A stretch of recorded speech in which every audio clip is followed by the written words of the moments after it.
Si on a déjà entendu l'expression le Saint-Esprit et qu'on veut en savoir plus, par quoi on commence? Eh bien, on commence par la première page de la Bible, où le cadre d'avant la création est décrit comme chaotique et recouvert par les ténèbres. Mais au-dessus du chaos, on a l'Esprit de Dieu qui plane, prêt à apporter vie, ordre et beauté. Au fait, c'est quoi l'Esprit de Dieu? L'Esprit est le terme dont les auteurs bibliques se servent pour parler de la présence véritable de Dieu. Le terme hébreu est rouar. Rouar. Ouais, fais comme si tu te raclais la gorge à la fin.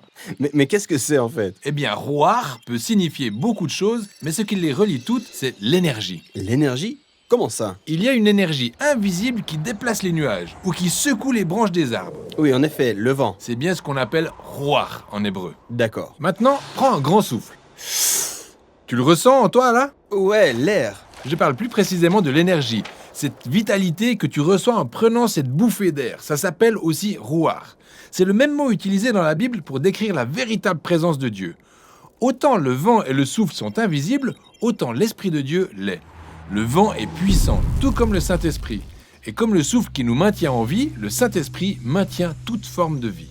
Ouais, rouar. En parcourant l'histoire de la Bible, on découvre que le rouar de Dieu habilite les gens à accomplir des tâches spécifiques. La première personne chez qui on constate cette spécificité dans la Bible est Joseph.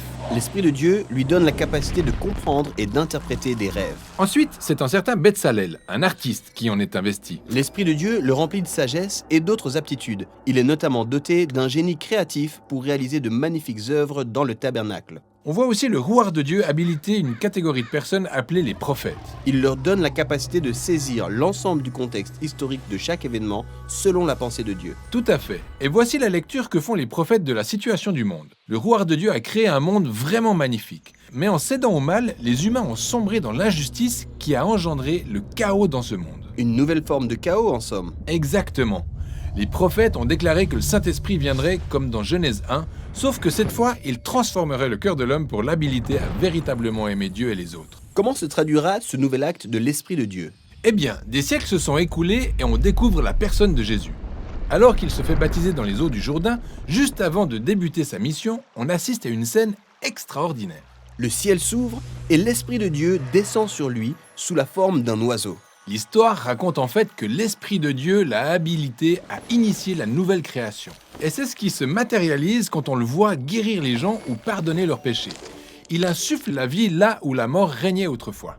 Dès lors, les chefs religieux s'opposent à Jésus et finissent par le faire tuer. Mais même dans cette tragédie, l'Esprit de Dieu est toujours à l'œuvre.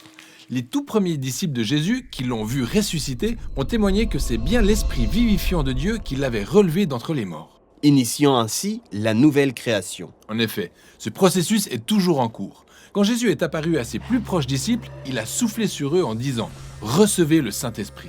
Et peu de temps après ça, l'Esprit est descendu puissamment sur eux tous pour les intégrer à la nouvelle création. Afin qu'ils répandent la bonne nouvelle et expérimentent une vie impulsée par le souffle et l'influence de l'Esprit de Dieu. Aujourd'hui encore, l'Esprit continue de planer au-dessus des ténèbres. Pour amener les gens à Jésus, les transformer et les habiliter à aimer Dieu et leurs semblables. L'espérance chrétienne réside dans le fait que le Saint-Esprit rendra son œuvre parfaite.